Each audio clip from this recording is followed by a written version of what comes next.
When is the last time you listened to a podcast about web development, web design, and small business and didn't fall asleep? Yes, we cover web development, web design, and small business, but like actual human beings with personalities. If you're a beginner, we're not going to talk over your head. It's more like asking your buddy for help. We have guests, we have fun, and let me tell you, these two can get off on a tangent. Ladies and gentlemen, welcome to HTML All the Things Podcast. This is Matt Lawrence and Mike Curran. That's it, everybody. We are back. This is the HTML All Things Podcast. This episode is titled How to Get a Web Development Job in 2025. So we're going to be talking about things such as the sort of weird, not very great, kind of unstable economy, AI becoming better and better, all that kind of stuff. But then we're not just going to like stay in that doom and gloom mode. We're also going to be talking about the good stuff.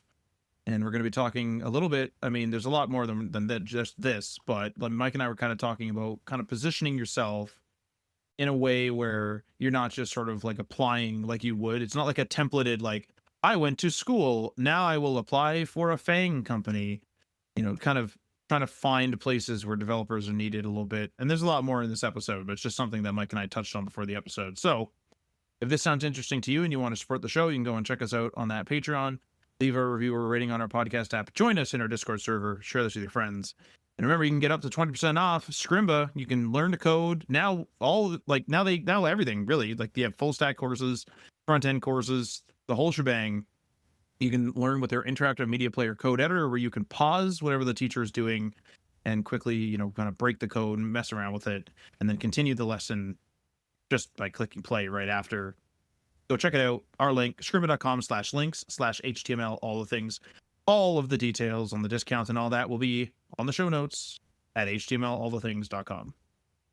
So, Mike, you are the proprietor, one might say, of this episode. So why don't you, I was going to say take us down memory lane, but take us down podcast lane. Well, I will be taking you down memory lane later on in the episode, where we're going to talk about kind of how we got into the industry and why this is so relevant to us. But for now, I will be just taking you down the podcast lane, and we're going to start right off the top, kind of with the current landscape. Now, before I jump too far in, we have these episodes probably once a year where I talk about web development jobs. The reason we have them once a year and why we don't just have like a greenfield episode is that it's very much a dynamic topic. So if you're listening to this like a couple of years from now, this might be different. Right. So maybe check us out. Like if you just randomly stumbled on this, see if we have a 2027 episode, 2026 episode. One thing I do want to say, though, is that each one of these episodes builds on top of the other as well. So if you want to go back and listen to some other ones, they will have some information that we don't have in here that might be helpful to you. But regardless, it's good to kind of get a pulse on where the current, status is of web development. Every year it changes. Like during the pandemic, there was a big boom for web developers. So we talked about it in a completely different sense.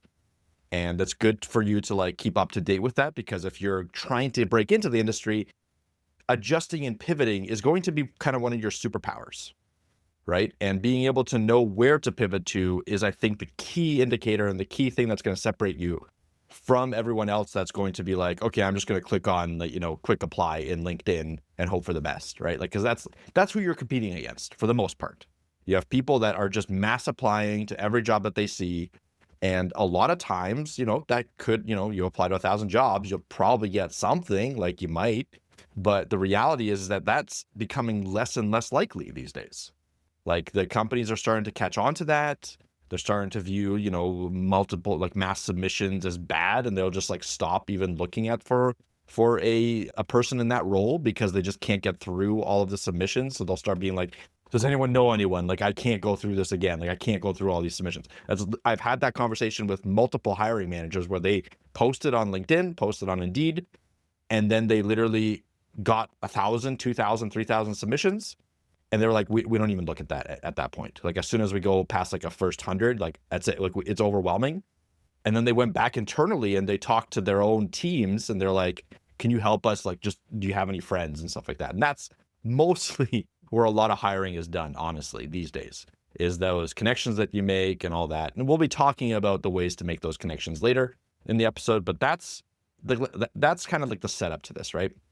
And what I want to do is kind of go through some of the bad stuff that's happening in our industry right now around what's causing it to be a little bit harder to get in, and then also bring up some good stuff. So the bad, first of all, economy is not stable. We all can see it. If you check the stock market, it's up and down all the time. There's nothing stable about the current situation in the economy, right? So that causes companies to be very hesitant to do any hiring because they can't predict what's going to happen tomorrow. They can't predict if they'll be able to get more credit. They can't predict if their customers are going to be able to afford the next contract. They can't predict if people are going to be able to afford their service, et cetera, et cetera, et cetera, right? So if they can't predict it, then they're going to be like, okay, we're going to stop hiring because we don't know what's going to happen tomorrow.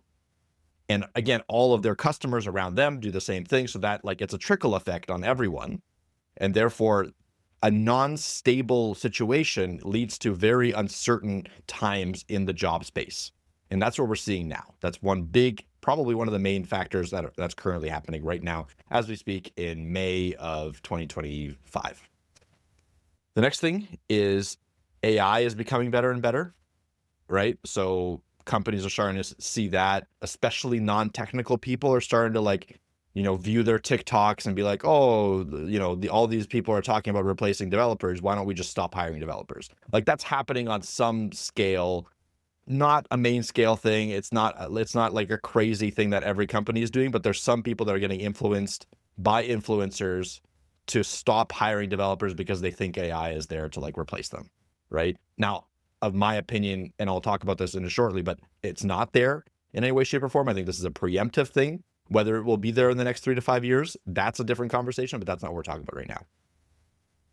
The next thing here is layoffs are happening. So due to the economic times, due to companies finding excuses and stuff like that, a lot of people are doing like silent layoffs in the way of doing return to office mandates for their companies. And therefore, like anyone that they hired outside of their immediate area is being, quote unquote, laid off because they either have to move closer to the company or they can't be working there anymore. So there's many different variations of layoffs happening, and they've been continually happening over the past couple of years or a few years even. And some of this is due to the fact that there was just a massive overhiring during the COVID pandemic when there was a massive boom in developer jobs. And because of that, it's led to these kind of like consistent, steady layoffs to go back to or like just like a little bit like in between pre and post pandemic numbers, right? I don't think we're ever going to go super pre-pandemic numbers because there was just so much hiring and there is a lot of work still to be done, but it is correcting itself right now. So overall, that's the bad, I think, from my perspective. Is there anything I missed there, Matt, that you would want to add to like the bad of the current landscape? I think the only thing I guess I could touch on a little bit off the top of my head is really the sort of like the AI situation is kind of very reminiscent of the trucker situation, which sounds kind of weird, where I assume there still is, but there certainly was a trucker shortage because when vehicles such as Tesla's whatever truck it was, like the tractor trailer, the 18-wheeler version of their truck was like, yeah, like look at this new invention and it self-drives. And then look at all these self-driving cars and, Tesla and other car companies as well. This is back, say 10 years and onward. And so everyone was sort of like, well, driving is out. Why would you ever become, a trucker? Or why would you ever become, I mean, I don't know if like the cabs and Ubers are in short supply, but like, it would be a question of like, I don't know if I want to start like a limo agency or something like that, right? Where anyone's kind of driving, and like we saw that, kind of in the trucker industry. Are we entering a weird state for developers as well? Where are we going to see people say, you know what, like developers are done? Like people like being very direct, or maybe like labeling things with a very strict or limiting label. Sometimes you'll see this in gaming a lot, where you'll see like, oh, like a game comes out, has 100,000 players, it drops to 50,000 players, people are like, it lost 50% of its base, it's done, it's over, this game's dead. And then you'll see people just be like, that game's dead, stupid, it's bad anyway, and then they'll just walk away. So they're kind of like trying to label it as like, almost like a stamp, like a permanent stamp. boom, this game's dead. Moving on to the next one. Meanwhile, that's just not the case. You know, there's a rush of excitement when a game comes out and people are ready to play it, and then people, you know, can leave later. But that's hard to give such a strict label to. Like, variable audience that may or may not be dead, but could also be totally fine. You know, like what type of strict label is that? So, what do you label in a strict way? What do you label the developer industry? You know, it's very easy to just say AI is coming, developer is dead. Like, you know, that's it. Like the developer job, I suppose, development is dead. Over. Stamp, moving on. Same thing happened to the truckers. Driving truck is dead. Stamp, moving on. I mean, do we have that situation? I mean, I still see people driving trucks. I don't see anyone short of trying it out having self-driving right now. I don't see everybody in EVs right now or hydrogen cars. You know what I mean? It's like it's whether it's where we're going or whether like things are going to change or what, you know, whatever. That's my piece on that. Is it's hard to like stamp a label on something that's sort of so malleable, and in the developer case is so early. AI is still early. Like people just think like this is what AI can do. Yeah, but like what can it do in 10 years? But what if it hits a plateau, right? I don't know. Like what's going to happen? Yeah, and you bring up some perfect points. Like, we know where AI tools are at right now. They're helpful. They make mistakes. They can speed up your process. We know that that's where they're at right now. Whether they get better or not, they'll probably get better to a certain degree. We don't know what the scale of that is. I think there's a lot of fear-mongering going around on social media, on TikTok, like on these websites from people that are using this to gain influence and stuff like that. That's fine. I think the people that are being affected by it, that are in leadership positions, are overreacting quite significantly, right? Like they're people that are easier to be influenced. Like they're just, you know, they're influenced by influencers. So great, good for them. But I think that the steady hands that will be like, okay, let's just see where this goes. Let's not make any rash decisions, will be the ones that probably win out, because they'll be the ones using the AI tools. They'll be the ones that bring them into their workflows. They'll analyze the output of their companies. They'll see how it goes, and they'll make decisions based on actual productivity. Like they'll see what their developers are able to do with them and be like, okay, maybe we don't need to hire a couple more developers this year. That is the outcome that I see, like a good outcome that's probably going to happen, right? Like maybe a few less developers get hired at a massive big company because of the fact that these other developers are more productive. So that's great. But what we shouldn't be doing is like stopping hiring developers, because, and this is where I'll get to the good part of the industry, right? What AI tools really give us right now is the ability to create really robust and quick proofs of concept. So everyone's heard the term vibe coding. I assume that's listening to this podcast at this point. We've talked about it a few times. It's out there in the zeitgeist. People can go out and build out pretty robust applications with a pretty simple, like a single prompt, right? They can build out like an image picker. They can build out an entire like integration workflow. They can build out some pretty really cool applications with a single prompt. So if they have an idea that they think is missing in the market, they can test that out. And they can give that to actual users and get real-time feedback on their idea and see if that's actually something that will be viable in today's market. That's something that did not exist in a grand scale, you know, a year or two ago. That exists now. What I think that gives, though, the limitation that we're seeing right now with AI tools like the vibe coding, is that after that main initial prompt, after you get that first really cool proof of concept, manipulating, editing, fixing that concept is a massive pain in the ass. Okay, you can continually prompt the AI to talk to your code and get it to do certain things. But the more granular you get, the worse it gets. Matt and I experienced this when we were fooling around with some AI tools. I've seen other people experience this before. Like, you try to get it to change something and it doesn't fully understand because it just has trouble wrapping up that context and feeding it back in and having that feedback loop. It's not good at that. Yet right? At this very moment, it might get slightly better at that, but that's a very, very significant flaw. So what, in my opinion, is going to end up happening is that because there's more proof of concepts out there and people are just able to flood the market with actual, maybe useful ideas, some of those will win out. And then they're going to realize that they can't continue to serve their audience with the proof of concept. And they're going to in turn be like, well, we need someone to come in and either fix our vibe coded, mess of a project, or rebuild it in a more robust way, because we've proven that there's users here that are willing to pay money. Now we're just going to use that money that they've already paid us to pay some developers to actually make this thing good, right? This is something similar, in my opinion, that happened with no-code tools, like, a decade ago or something like that, with like Wix and Squarespace and Shopify. Before that, before the advancements with the no-code tools, it was much more difficult to set up an e-commerce store. So a lot of users or a lot of people that had good ideas weren't able to do it without hiring, a developer for $100,000 for a year, right? Like that was just the limitation. That was the gatekeeping.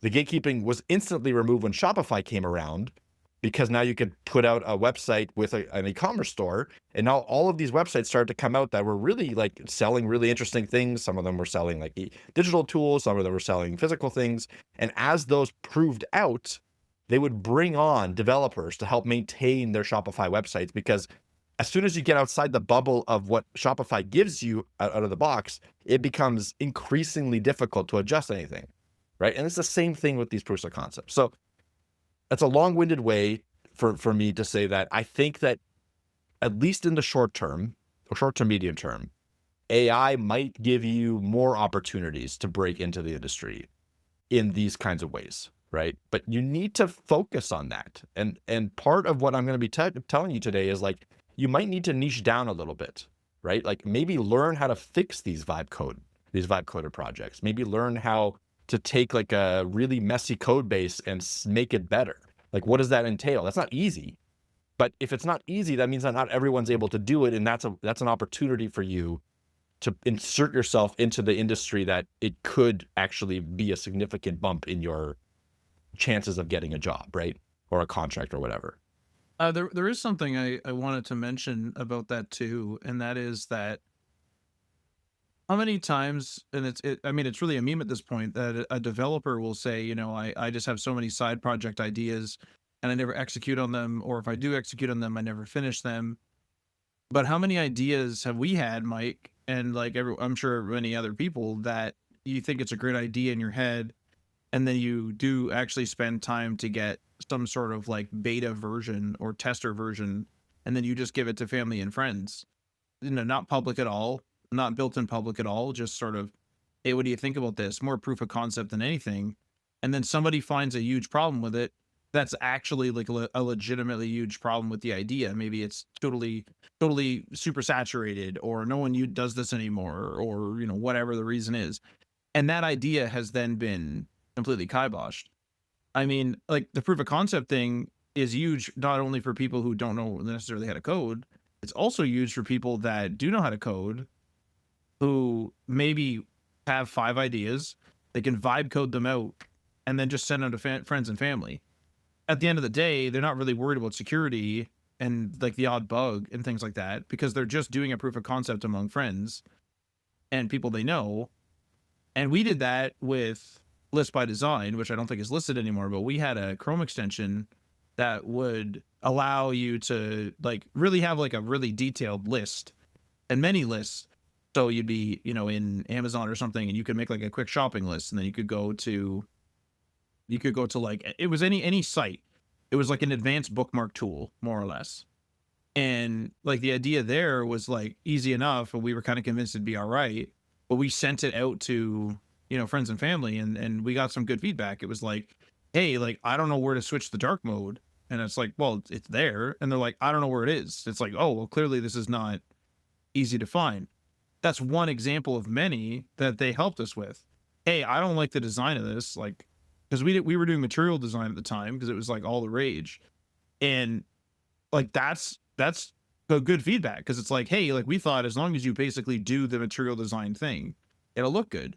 But then we were like, you know what, maybe we should take a look at like other apps and kind of go back to the drawing board on just how things are laid out. And the app was much better for it. Like, it's dated by today's standard, but it was very normal for the time at the end.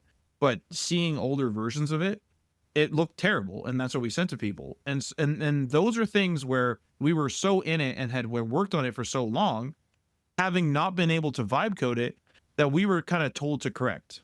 The key difference here is that our friends and family did validate the idea, and we did end up going through with it. And Mike and I, and we'll talk about maybe later in the episode, how things like that ended up getting us a couple of contracts that got some work going as well. The idea, because the extension was free. But the idea that is what I'm trying to say today is that, what if we did all that?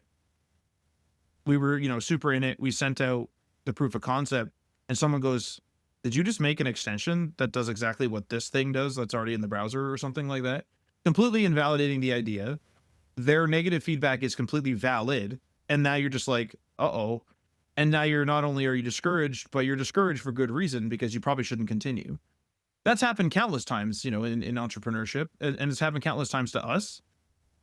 And so vibe coding maybe, or like maybe would be a really useful, I would argue it is a very useful tool for that. Having like one of the memes of vibe coding is like people are racking up huge bills or running out of API calls and stuff. That's something that happens because you're working with multiple customers generally. But if you're, again, just trying to do proof of concept with 10 or 12 people in your family and friend group, and you're just kind of having a quick group chat, or maybe even like your work team, if you're working with stuff on the side and they just want to try it out, I mean, what better way? Like you don't want the proof of concept stage to last forever. Like there's no value in it lasting forever. Really, it should be as quick as possible. So like that really kind of has changed now. Yeah, no, I agree. And I think that I think that's a really, really cool aspect of what we're seeing right now, right? Like, I don't think that that's a negative at all. I think that for our industry, that's fantastic. And that's kind of like the big good that's coming out of this, at least in the short term, right? The other stuff that I think is actually good is that these AI tools actually make it easier for you to learn how to code. You can get immediate feedback. You can use it as a mentor. You can use it as a code reviewer. You can use it to ask questions. It's almost like a better Google, a better Stack Overflow. That's basically what it is at this point. And that can accelerate your journey from zero to developer really, really fast, because any idea that you have or any question that you have, you don't even have to use like direct language. It's very good at inferring what you mean by just typing in whatever you're thinking, right? Like the biggest challenge with Googling or Stack Overflowing something was like figuring out what to Stack Overflow, like what to write there. But with ChatGPT, you can kind of go back and forth and figure out exactly the question that you need to ask. So it coaches you almost to ask the right questions, which is like 50% of the battle with learning how to code, right? And that's a really, really good thing. And if you take advantage of it, you can become a better developer through using the AI tool, not having to rely on it fully, but through using it for sure, right? And then like the last thing here is that companies are still hiring. Like there's, if you go and look on Indeed or you go and look on LinkedIn, I know I use those as like examples of there being too many people applying, but you can look there and see that massive big companies are still hiring. They're doing layoffs in certain departments. They're hiring in other departments. Layoffs are a continual thing that are kind of like a regular part of the industry that we didn't see for a little while due to the COVID boom, but they'll continue to be there. That doesn't mean that there aren't jobs to be had. Teams are still expanding. There's still companies that need more developers. Hiring has not stopped across the board. There's definitely still jobs to be had for different levels of developer. It's just become a little bit more difficult, right? Like it's become like it was pre-pandemic, essentially, maybe a little bit harder. So that's kind of like the current landscape. That's where we're at right now in the developer hiring situation. And there are different ways nowadays, especially to find jobs, right? Like one of those ways is the traditional apply to 1,000 jobs, cater your resume, get AI to help you with all that. Sure. Still viable. I think you should still do that. I'm not saying don't apply the traditional way. That would be, if I were to give that advice, I think that would be dumb, because people are still getting jobs for that. What I think you should do is split your time a little bit, right? You should do that. Don't burn yourself out, because it's really easy to burn yourself out by just submitting resumes every single day for 8 hours a day. Some people do it and they burn out. And then by the time they get a job, they can't perform at the job because they burnt themselves out in this resume grind, right? So you need to find the right balance. And with that, you can do other things, right? One of the things that I would recommend you to do, we're on the AI topic already, is stay up to date with where AI is at, right? Like AI tools are evolving very, very significantly, very, very quickly. Okay. If you're not understanding where they're at, then you're not benefiting from them to the full extent. A lot of companies have started to integrate them into their workflows. I talked to a friend that works at Instacart recently. They're using Cursor across the board. All of their developers are on Cursor, all their web developers. They immediately adapted that into their workflows. It's a big company, FANG-esque. So if you are not up to date on that, then you won't get the benefit of that when you start the job or when you're in the interview process and they ask you about those things. If you don't know how to use it, it's going to be a problem. And I know that a lot of you are kind of angry at AI. I have that sentiment with the web developers. And some of you are almost like spiteful with AI, would be because like it's trying to take your job. Totally get that. And it's okay to be angry and it's okay to be spiteful. I'm not saying that you're wrong in those feelings, but what you are wrong about is putting your head in the sand and pretending it doesn't exist because you had one bad experience with it in 2021. That is the wrong thing to do in this situation, okay? You need to understand that these tools have gotten way better. They're getting better every day. And if you don't use them, the person beside you will, and they're going to beat you at whatever you're doing. They will beat you because what it opens up is being able to ask the right questions better, being able to quickly debug things faster, being able to write little code snippets in a very concise ways, being able to refactor code really easily. It opens up all these little things that you have to do manually that someone beside you does not.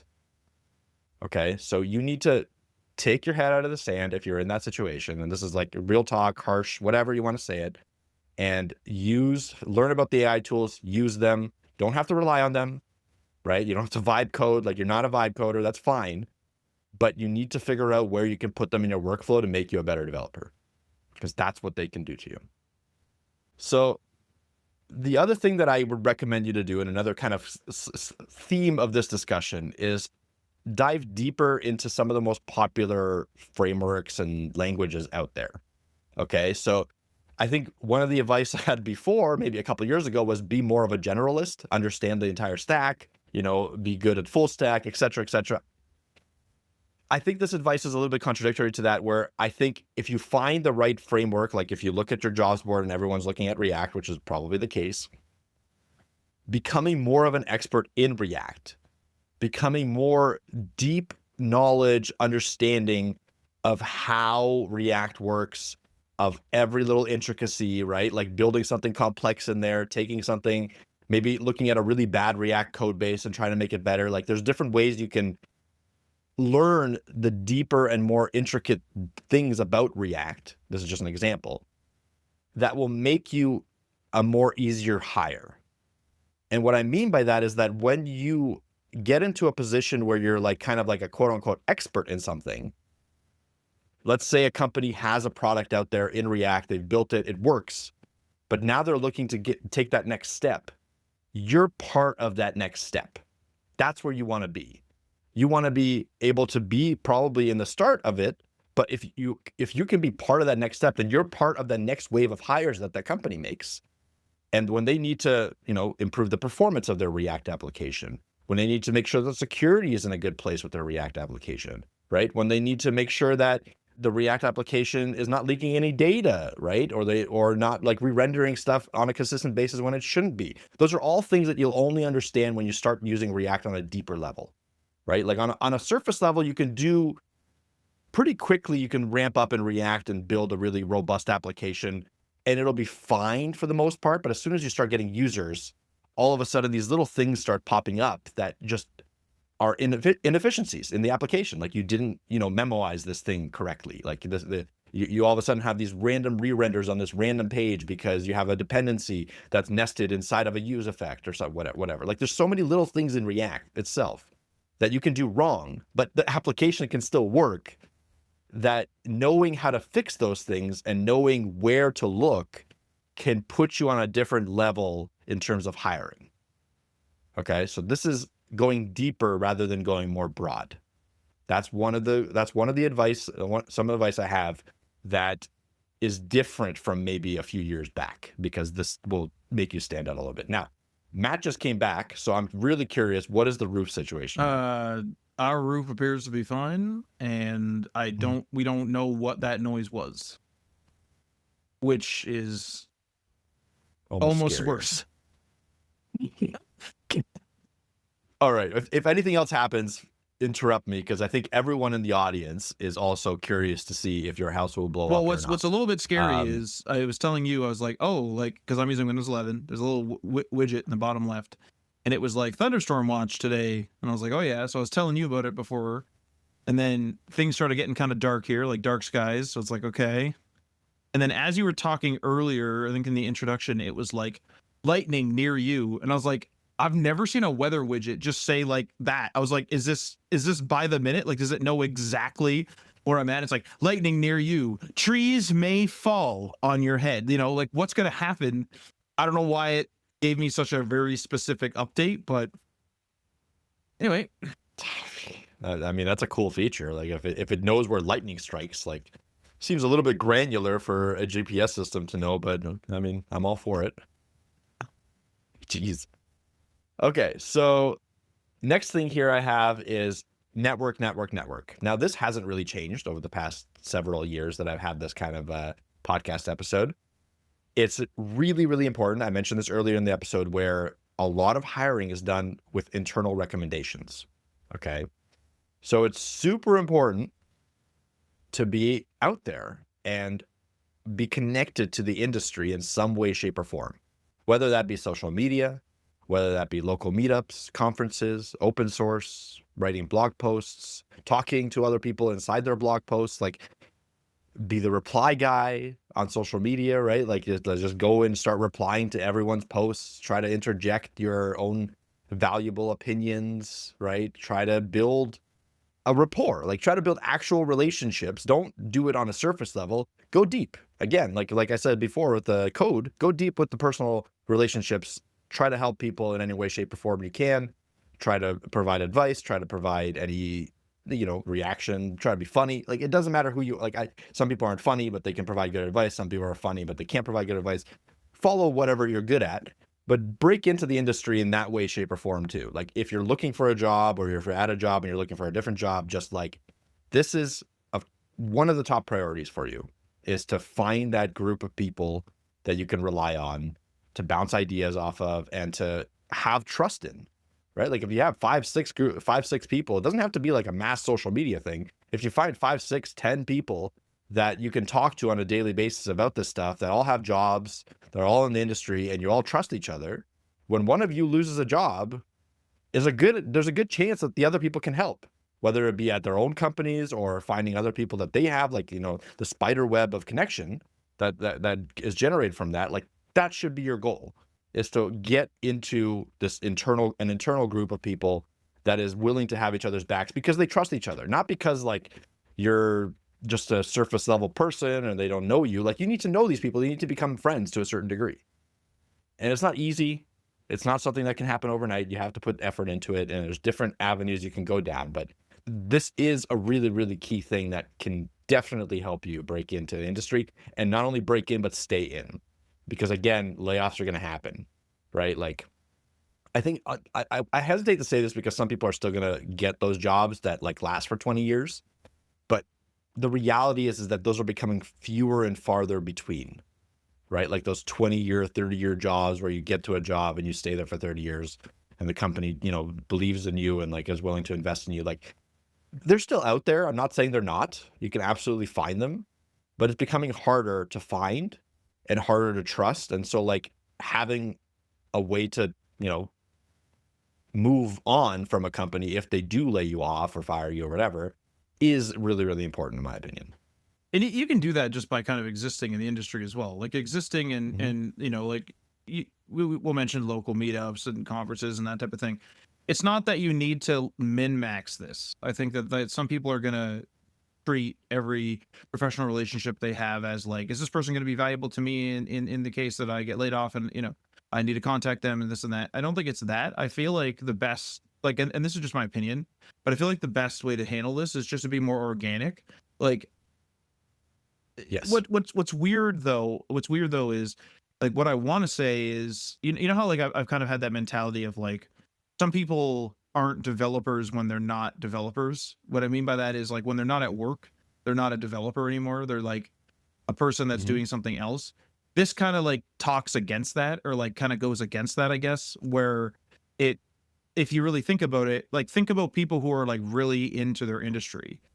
How many people that are really into their industry, and I mean really into it as in they have contacts that are organic, they've worked multiple jobs, this and that, this and that. How many of those people have been completely taken out by, a layoff or an economic downturn? I mean, in my experience, few, some of them for sure, bad run of luck or whatever, but not as many, because they are like developers through and through. And anyone who needs a developer is going to kind of like reach for them and be like, hey, I need help with this. I hear you're the guy who makes sites load fast. Like I need help. So like it's weird to say this, because it's like, if you become that, like if you become that person who's like always, always in the zeitgeist, always trying new things, talking to different people, talking to people from open source projects, and you are a developer through and through, your time will likely be, or your like layoff time, or your like economic hits or whatever will be less, right? They'll be lessened to an extent. But I don't want to like also discourage people who are like, yeah, I work 9 to 5 as a developer, but then I like leave and I like carve wood or something. I don't, you know what I mean?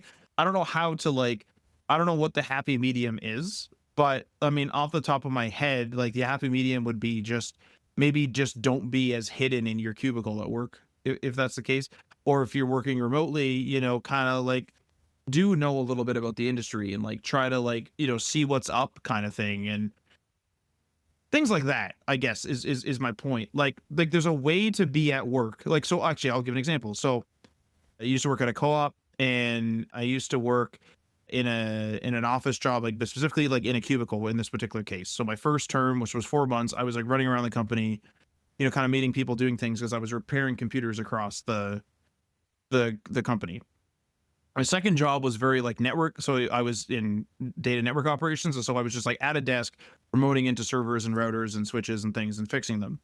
And I had enough credits with the two to like pass the like college program. Like you only need 2 co-op credits, but you're allowed to get up to 4, I believe it is. And I was like, well, I would like to, continue to do this because A, I get paid, and B, like I might as well get more experience. So I was having trouble kind of like finding another job. And I was like, okay, well, I'll try internally because I'm working at a big company. And I was offered one, and they said, you know what, like we can't take you next semester because we have an obligation, but we can actually take you the semester after. So it's like, okay, that's, already I'm not, for like a back of a better way to say it, on my ass. Like, okay, I have a bit of a 4-month lull, but it's not an 8-month lull. That's a good start. But then I started kind of like taking a bit more of initiative when I was there. And it wasn't like I was working later or anything. What I was doing was I was going and like trying to be like a little bit extra helpful, like on the job. And so there was a guy who randomly messaged, and he's like, hey, like guys, like I need a part. I just need a quick one. Can you guys lend me one? It's an older one, like, whatever. And the one guy's like, yeah, like we have them, but like no one's going to want to run it down to him. And I was like, well, I'll run it down to him. And that guy ended up hiring me for the 8 months. So it's just like little things like that, where it's like, I wasn't there till 9 o'clock when I was only supposed to be there till 5.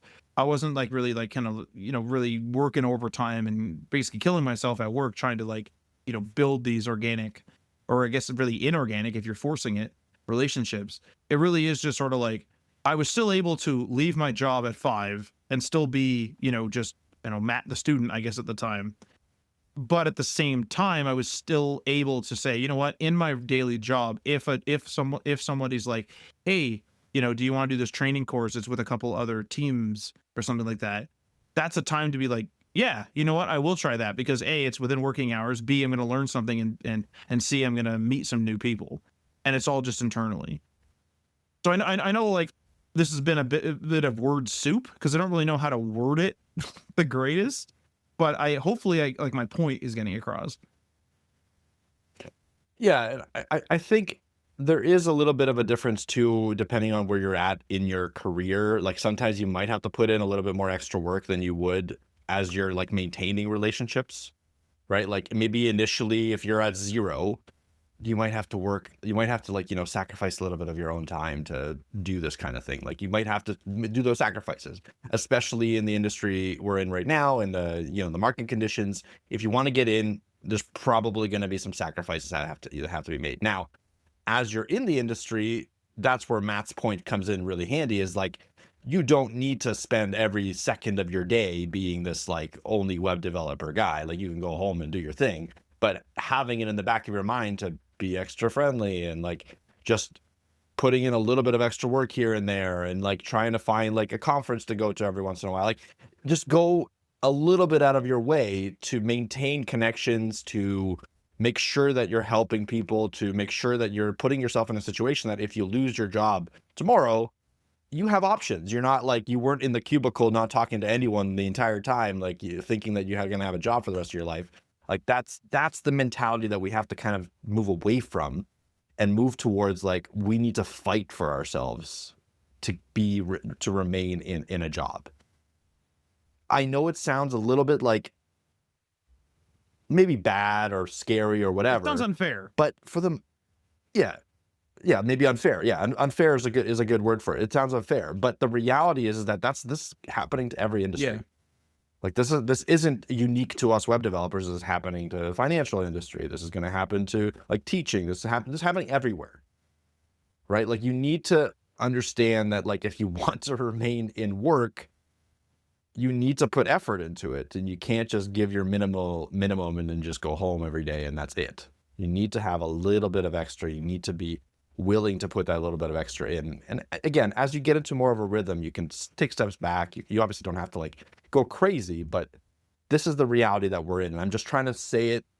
I'm not trying to scare you, but I'm trying to make it so that you understand that like, if the person next to you is not doing that, the person beside them is probably going to be doing that, and that's who you're competing with. Well, it's right? like, you need to. It's like it sucks in school because you don't get that.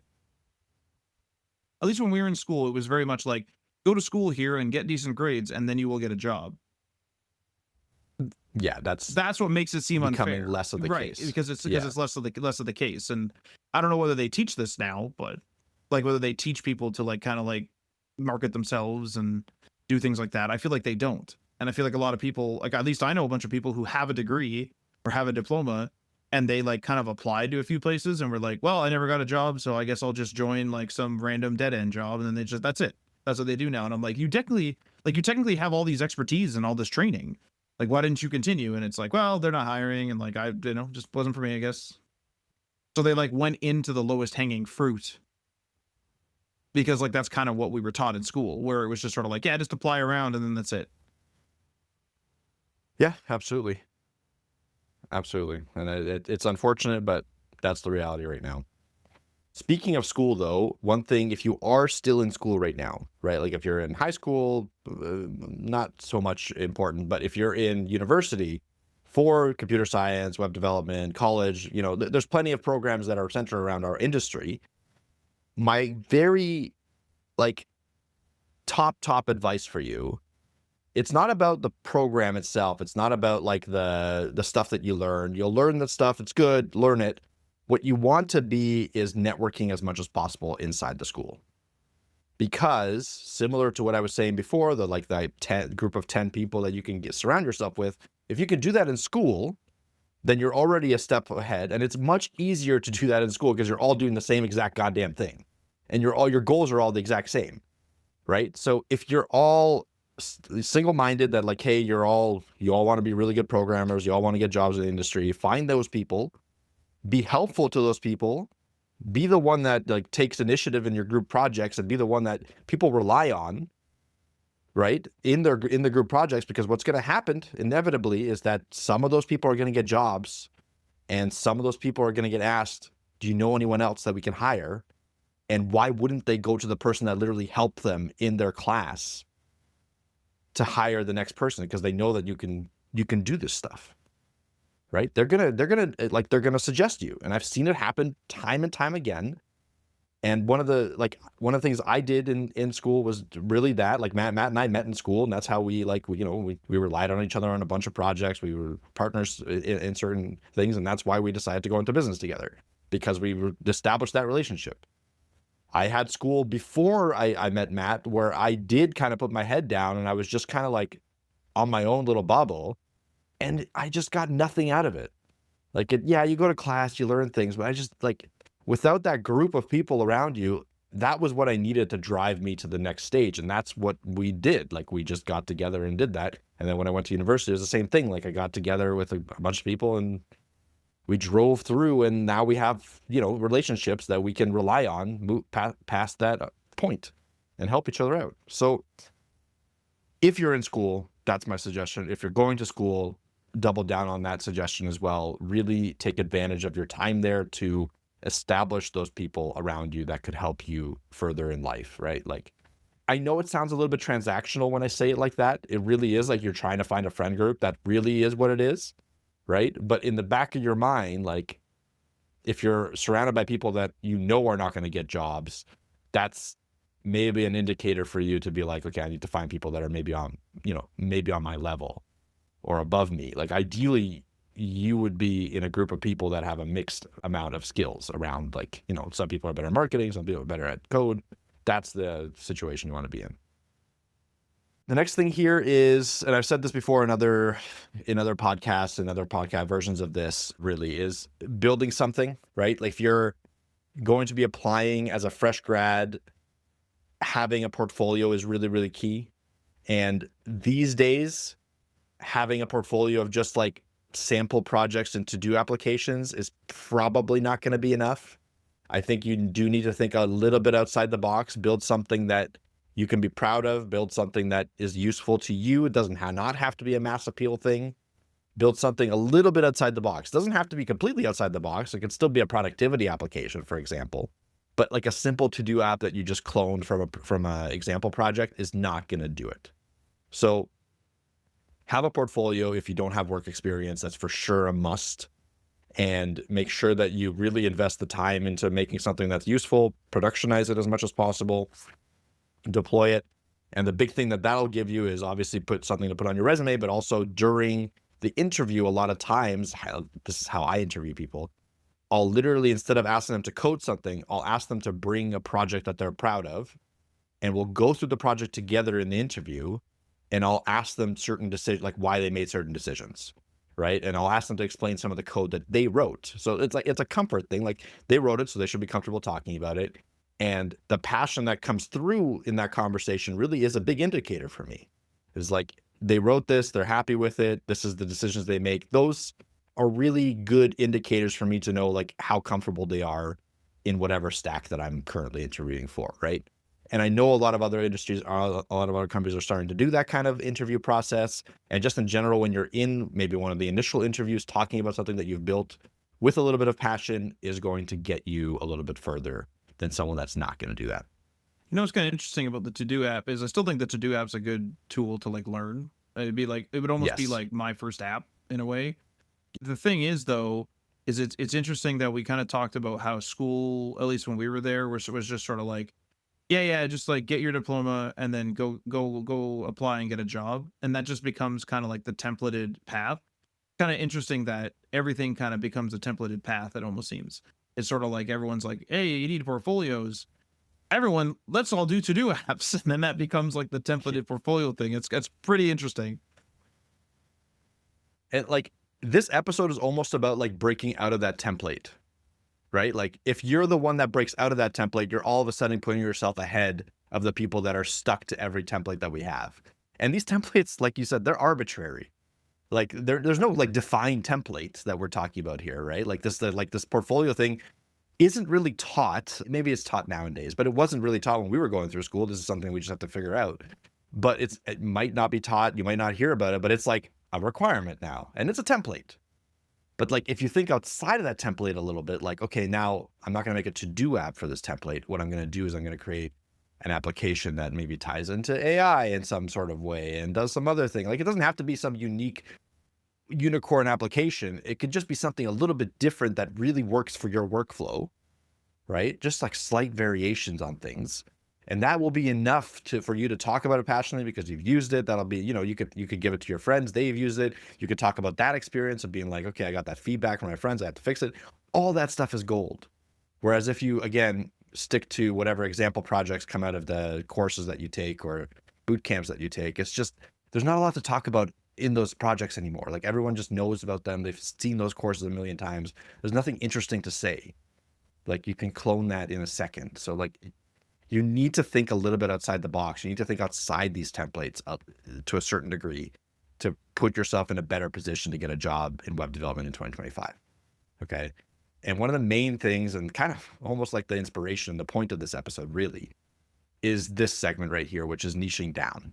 Okay. I mentioned a little bit earlier that diving deeper into things, right? Like that's a part of niching down, like diving deeper into React if you're wanting to look for a job today is a good method to get a job because you're not surface level anymore. You have an expertise in something inside of React, right? React, you can do a million different things inside of it.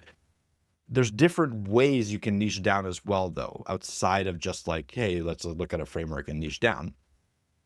Before I get too into it, I want to talk about why I think this is so important. And the main reason is because Matt and my journey is niching down. Like we have done this significant, like multiple times, and it's proven to get us into places where we could get jobs, contracts, etc. Constant work, a constant flow of work only. And I want to say it very clearly, only because we've niched down.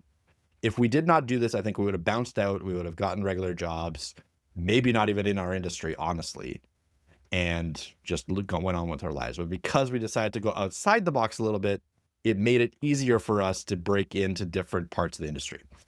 The first thing we did, and we've talked about this throughout the podcast life cycle, but I'm going to put it all in this episode. The first thing we did was that paid off was go into Chrome app and extend Chrome extension development. I don't remember exactly how that came to be, but it was another one of these conversations where we're like, well, we need to differentiate ourselves. What can we do where not everyone is there? Like everyone at that time was like building regular websites or e-commerce stores, like whatever it was. Like that was the trendy thing. That was the big thing that everyone was talking about. There wasn't a lot of people talking about the Chrome apps and extensions. Where we saw like, hey, Chromebooks were just starting to become a thing. Chrome was becoming the biggest browser ever. There's something there, right? Like not a lot of people are talking about it, but there's something there because the industry seems to be using this tool. And we built List by Design. Matt mentioned it. We built a game called Clicks to Riches. Matt built this really cool Outlook, multiple accounts for Outlook.com before Outlook could support that. We built, I can't remember what else we built, but like we built a bunch of Chrome tools, extensions, and put ourselves out there while building it by marketing a little bit and then putting ourselves on like a website called guru.com at the time. I don't know if it's still up. It's a freelancer website similar to Upwork. Yeah, it's still around. And it's still around. So that led us to our first actual major contract that lasted for several years, right? Someone was building a Chrome app. There's not a lot of competition in the space at that time. And they contacted us, right? Like we didn't have a lot of experience in it, honestly. Like we built a few Chrome apps, but because we put ourselves out there and we went down that route, that's how we got that first connection. That's how we got our first major contract. And that's how, in my opinion, we broke fully into the industry. Well, there was even an admin admin part of that too, right? Where like they wanted to do, there was like a, not Active Directory, but there was like a way to manage multiple Chromebooks and Chrome devices, Chrome OS devices. And so I helped with that. I remember while you were helping with the app for like quite a while. So it was like even like a bit of sysadmin stuff, which I had previous experience with. So it's like, and we didn't tell them about the sysadmin experience. It was just sort of like, hey, we need someone who can do sysadmin. It's like, well, I can do that if Mike does the app. It's like, all right. And then like that was just kind of the way it went. Yeah, exactly. That worked out perfectly too. Like, and again, like that was the little bit outside the box that we could provide. And that's, again, you need to find that little bit outside the box, right? After the Chrome app extension stuff, I mean, people probably know this as well with like Chrome apps starting to get deprecated inside of Chrome itself. I think they're almost deprecated inside of Chrome OS. I'm not 100% sure on that. Maybe they're still around. But anyway, popularity of Chrome apps really went down.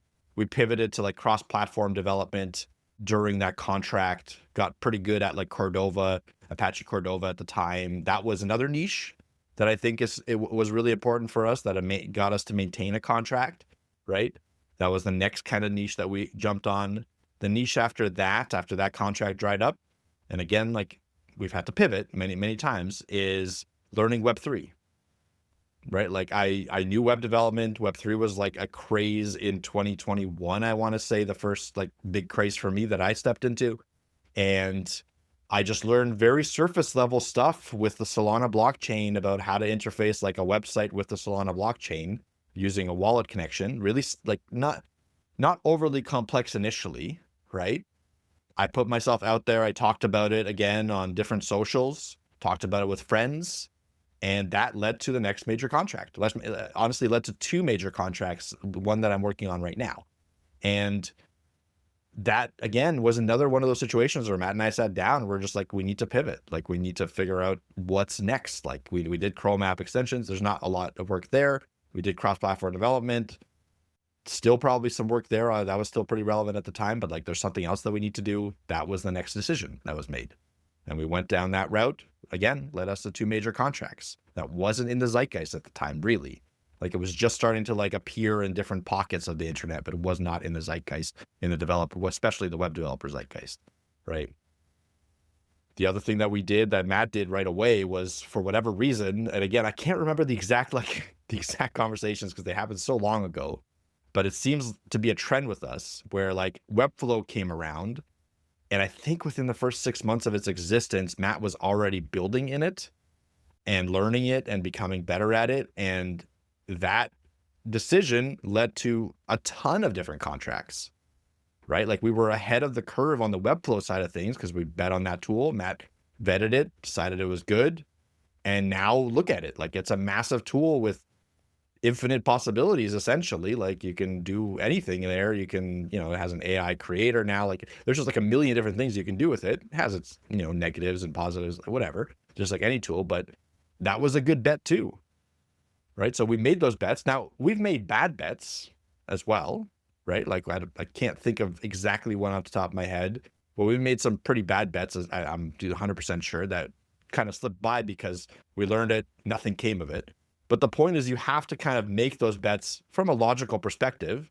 Like you can't just randomly go into a piece of tech that's never been used before, in my opinion. You need to see that there's something there, right? Like the reason that we went into Chrome apps and extensions is that Chrome was becoming bigger and bigger and Chrome OS was becoming bigger and bigger. That was a trend that we saw. So that's why we jumped on it. The reason that I went into Web3 was that there's money there.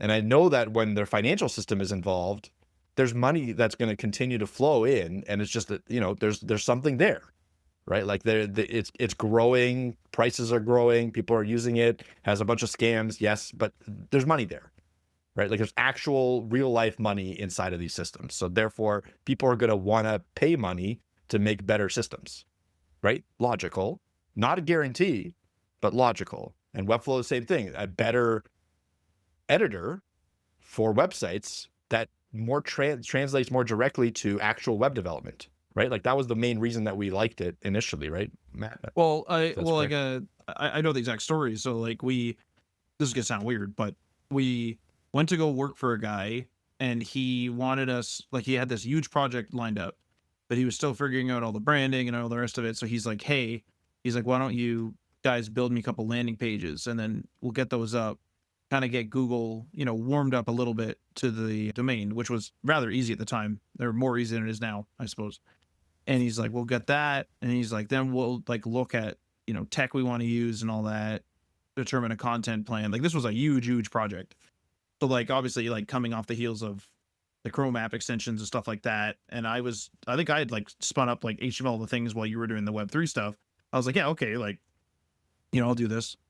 So we put together the landing page and the guy was like super depressed about it. And it was like such a simple landing page. It was like his company name. I don't even think there was a sign up link. There may have been. And there was like a background image. He's like, this really wasn't like my vibe. Like this really wasn't what I was thinking. And I was kind of like thinking to myself, this is like a simple landing page. Like, if you want a different background image or something, like, just let me know. Like, it's nothing to be depressed about. But anyway, so this guy was like, you know what, like, I really want things to be more like kind of done on the fly, something faster, something that's like all in one, where I kind of like pay one bill and like we get this thing started. And that's when, like, obviously my first thought was WordPress, excuse me. The issue with WordPress is that this guy like didn't want to have to pay for like maintenance and all kinds of other stuff. So it was kind of like, okay, we could get a managed WordPress up, I guess, but even then, if it's like something goes wrong, we're gonna have to be like constantly helping this person. So I thought, you know what, let me go shopping, and I shopped, and I ended up finding Webflow. And Webflow looked like something where, for at least simple changes, I could be on the phone, and in fact, I did do this. I could be on the phone with the guy and make some live changes and publish them, and then he could see them within a couple of minutes. And he really liked that idea. And I like that Webflow was very kind of close to HTML and CSS. So I thought, you know what? Why don't we do this? Because this project, originally, we didn't know where it was going to kind of end. Like, the scale was very large, like I said. And at the time, it was sort of like, hey, with Webflow, you can export. That was a big feature back then. You could still export code, but back then it was like a bigger feature on the page where it was like, hey, man, like, if you code in Webflow, you can export the code and then use it elsewhere. So I was like, man, we could build all the UI here and then export it and then maybe use it somewhere else, whether that be a headless WordPress or use it somewhere else. And so that was like kind of like where kind of things began, because as I started to learn this tool, I was like, you know what, I'm spending so much time learning this tool, I may as well start, kind of applying this to other projects and apply it to other projects we have. And like to this day, I still do Webflow projects for people. And so that's an idea of like kind of niching down. I have an example of a project that was a misstep, if you want, is we've gone into industries where there's just absolutely barely any money. And we've worked on things such as like driving schools and other things like that, where the actual industry itself, not the development industry, the actual industry itself is strapped for cash. And so not only are we doing something that is always seen as in the red, because it's always like we have to pay the web developers to do something, and the web developers aren't directly making us money. No one connects the dots when it's like, hey, the website brought in leads. Like very few people connect those dots. And so we've gone into the driving school industry in the past, and we have like a couple of driving school like clients where we just kind of have like landing pages or basic websites for them. Those are totally fine. But going into the web apps of like actual driver training or having a driver community, things like that, absolutely strapped for cash. At least in Canada, at least in our area, at least in whatever part of the industry we were in. Like maybe it's different somewhere else. Strapped for cash, and so you're fighting tooth and nail to get any money you can. People see like $5,000 bills as like just the biggest thing in the world, and they like absolutely can't handle it. They'll fight over $100. And the people we were working with were not the problem. Like, to be clear, like again, we still work with some of them on some other driving school stuff that's more just marketing things. But in terms of like a web app, unfortunately, just not there. Like, we would have to teach so many hundreds, if not thousands of students to make it viable. And then obviously that comes with a huge responsibility of like support and everything else. No. So like that's a misfire. However, it's a more teachable lesson than a misfire. It doesn't just teach us to stay necessarily away from the driving school industry. It teaches us to take a look at how much money is in an industry. We were just thinking, well, Absolutely. We're developers, like who cares? No, it does matter. Like if we go into the charity sector or something like that, and they're really strapped for cash, I mean, we're also going to be strapped for cash, or at the very least, we're going to have trouble like charging, or we're going to have to charge less, or like it trickles downhill, unfortunately. So if Mike and I were like huge into making car websites, and all of a sudden cars became like no longer popular, and it was all trains, like everyone wanted trains all over the place for some reason. It's like Mike and I are going to have some trouble. Like, we can't be insulated by the fact that, yeah, but we're not in the car industry. We're the web developers. It doesn't friggin' matter. No one wants those friggin' car websites anymore. So that is an example of a misstep and a teachable moment where it's like, and that was bad. Like that was a bad time. It was bad for money. It was bad for sleep. It's not good. Yep, absolutely. So you're going to make those missteps. I want to be very clear here. No matter how much research you do or whatever, even if you're like on top of it, you're going to make those missteps. You're going to make the wrong bets. But if you're not making bets, then you're not going to make it, in my opinion. I think you need to make bets. You need to go a little bit risky. You need to think outside the box. I'll give some examples here before we wrap up about things you can think about to niche down. These are very surface level. I want to be clear here. I think it's better for you to do your own research and find different avenues that work for you, because it's a cross section, right? Has to be something you can be interested in, and has to be something that can potentially take off, right? That's the cross section you're looking for. Because if it's something you hate, like you are adamantly against cars, like Matt was saying, and the car industry is great and it's booming, but you hate it for whatever reason, you're a bike person. So I actually know some people that are bike people that hate cars, which is weird. But anyway, there are people like that. Well, you know what? You're I don't probably like not gonna- bikes. yeah. No, I don't care. Well, I have that as well. There's actually people, like, it's a whole thing, like bikers versus cars, especially in big cities. Like if you go to a Toronto person and is a Toronto driver, they hate bikes. Like they just hate them. And if you go to a biker, they hate cars.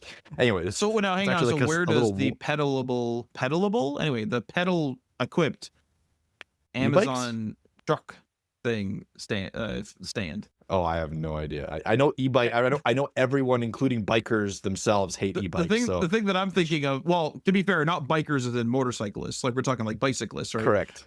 What would be hilarious is I just, for some reason, I got this, like, it's almost like the funnies in the newspaper, where like people are shaking the Amazon truck, and one side of them are bicyclists and the other side of them are car people, and they're just like rocking the thing back and forth in protest. The one thing they can agree on, all hating. Okay. It's what brings them together. No, that's good. I like that. But yeah, like, you have to find that intersection with pretty much everything you do, but like that is an important part of it. But here's some surface level ones that you can kind of maybe take and look deeper into, whatever you want to do. But one of them I think is still relevant personally is cross-platform development, like learning React Native deeply, I think can still be beneficial. Apps, arguably, like native applications on phones, are a little bit out of style. Like there's not that many that are penetrating the zeitgeist. Like people mostly use web apps these days. But if you can build a good cross-platform application, that is partly web apps. So I think there is still a niche community there that you can become a little bit, like you could stand out there. There might be a niche within a niche there that you might want to look at that I don't personally know about, but I think that that's worthwhile to at least explore. Performance. Okay, so as these applications start being built out, as apps start being built out, a lot of times, you make it work, you make it clean, and you make it fast, right? Like or you make it work and make it good, make it fast, like that approach.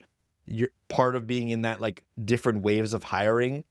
If you're a performance person, they're going to look for performance people when they're on that third stage to make their application faster.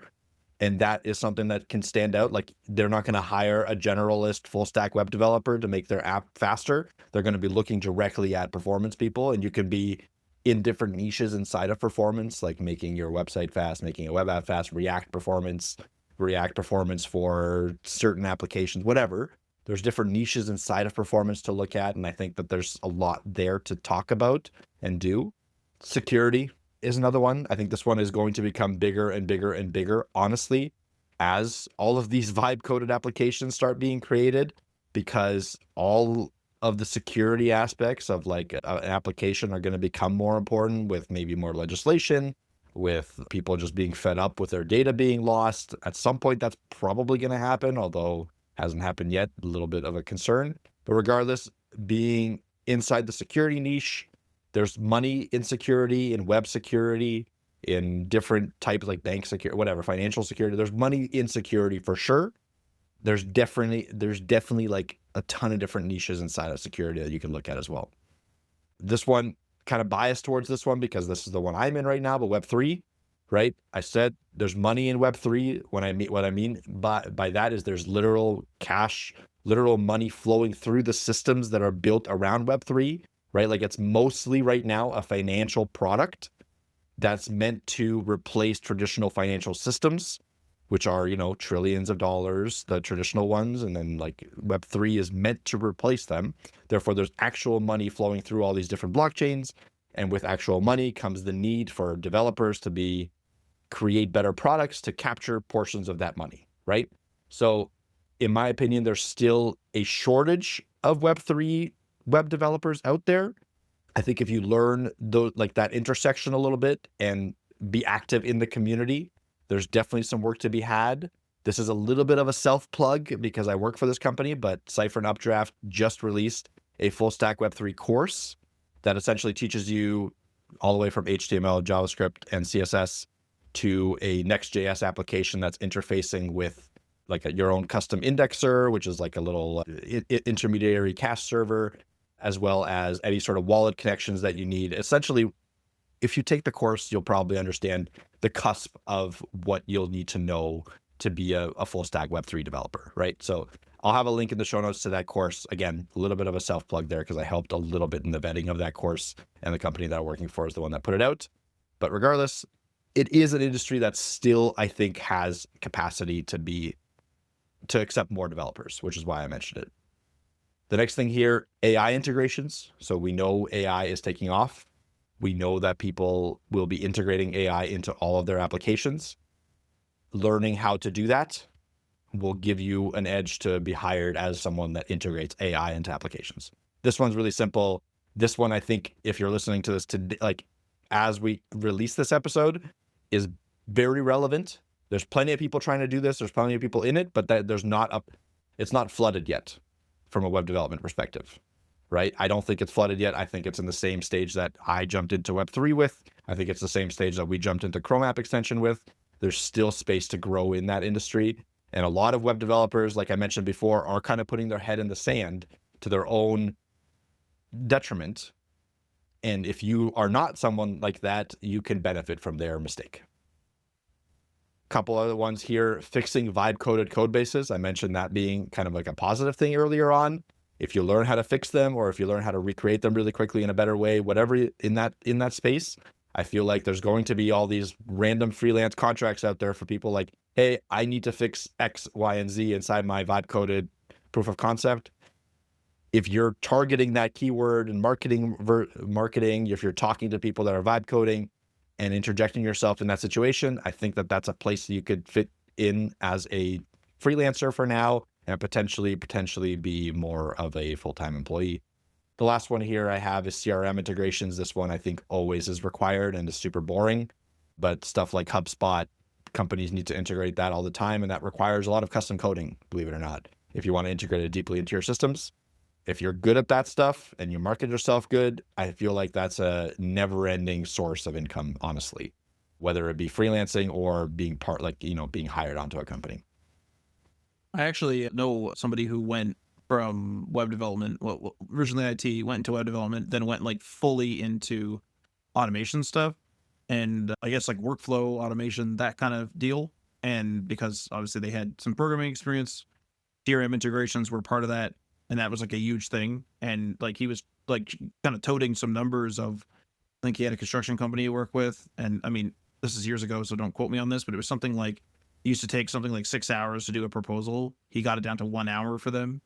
And so like that's kind of how he would sell himself like as a freelancer, because he'd be like, I think he was like $500 an hour or something. He's like, I'm $500 an hour, but once I set this up, I mean, I just saved you, X amount of dollars. Because if that person who's doing that proposal is making $100 an hour, I mean, time and time again, they're not doing one proposal once.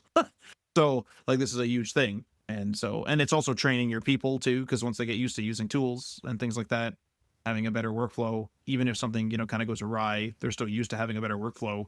It's good to have.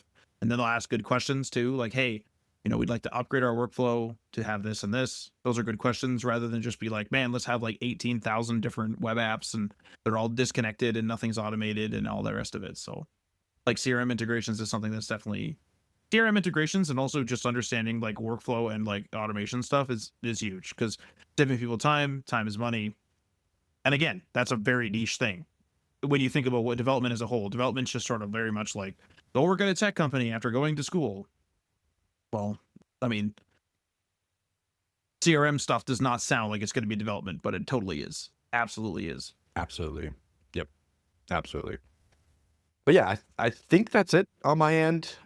It's an important, again, this is one of those yearly episodes that we'll have that will change pretty much every year to a certain degree. Some stuff stays the same, some stuff changes. So make sure to stay subscribed if you're listening to this and figure out what happens next year.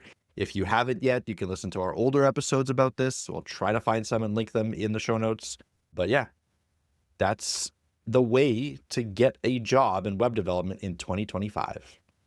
I thought for sure you were going to say something along the lines of the more things change, the more things stay the same. I thought you were going to try to do like a little bit of the cliche. Fallout? No, that's just like an old cliche. Like it's just an old school. Yeah. War never changes. Yeah. People who develop or are listening to this and do not game have no idea what we're talking about. Like Fallout? Like you mean like the dangerous stuff after a nuke? It's like kind of, but it's also a video game franchise. But anyway,